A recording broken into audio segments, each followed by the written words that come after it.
Tracking sales performance is one of the most important things we can do to improve our sales ability. So let's go through how we can do it in a simple way.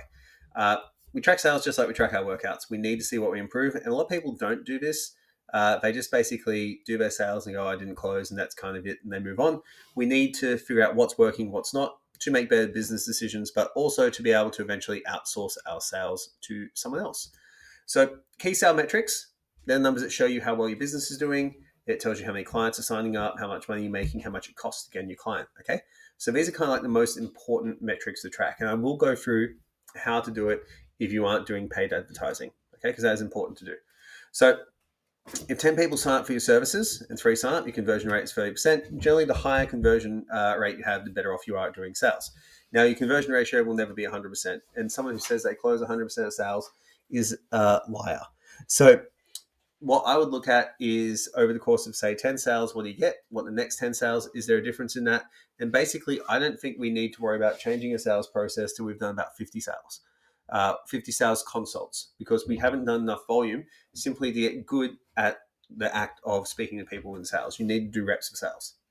Now, the average sale value is the amount a client spends when they buy from you. So if you're selling packages or you're selling a subscription, that's the sales value that they actually get out of them. I don't actually consider the client lifetime value to be a good metric here, because a lot of the time the client lifetime value is a very long-term offer that is more dependent on the service rather than the selling itself.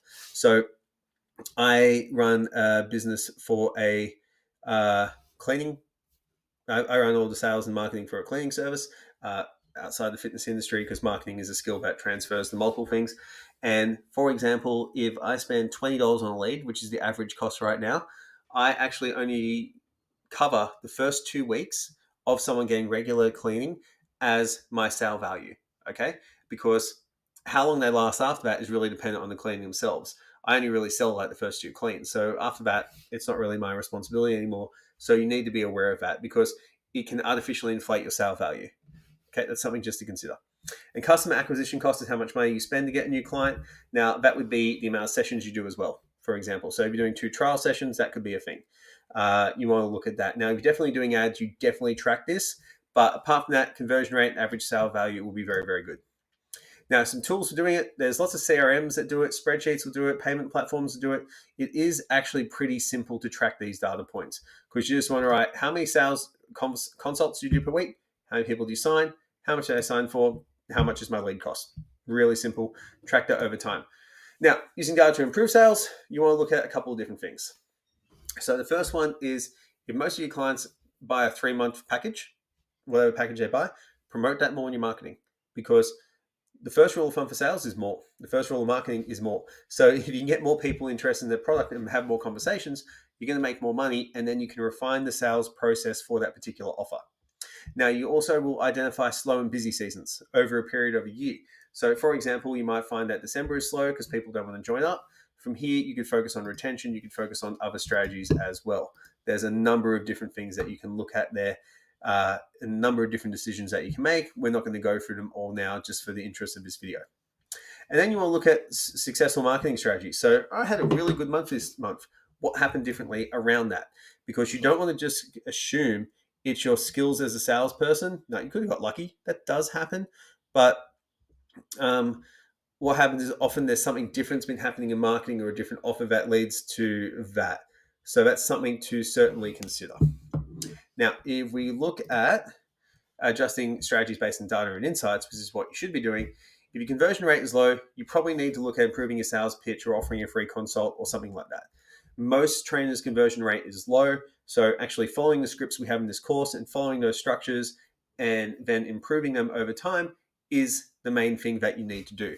So if you're doing 10 sale consultations a week and you're closing 1, simply improving that conversion ratio is going to be the better use of your time. Now, if you're doing 3 sales consults a week and you're closing 2, you're on a pretty good process there. I would try and double it to 6 consults a week, because that's going to be, you're going to get 4 sales, rather than trying to improve your sales to get 1 more person to close 3 from 3, which is impossible. You want to basically just get more people in, because your rate is already good. If your average sale value is low, bundle your services together or often higher tier packages. You find that you might be selling the wrong thing. And if your customer acquisition cost is too high, we may need to adjust marketing. But that's a subject for a different data point. You just need to know it as a salesperson, because if you know it costs X amount of dollars to bring in a client here, you know that if you're selling a low ticket item, you may not get your money back. You may be actually better off focusing on the higher ticket items at that point. So what's the one sales metric you're going to start tracking? For everyone, I would recommend conversion ratio is the most important one you can track. Although realistically, there's only 3, so it's not super hard to do that. Now, what tool can you use? I'd recommend a spreadsheet. And based on past sales, what trend have you noticed and how can you use it to improve your business? So I would write down why you think people didn't close, or what their objection was and why you couldn't overcome it, because then you can learn how to overcome that objection and objectively improve your sales.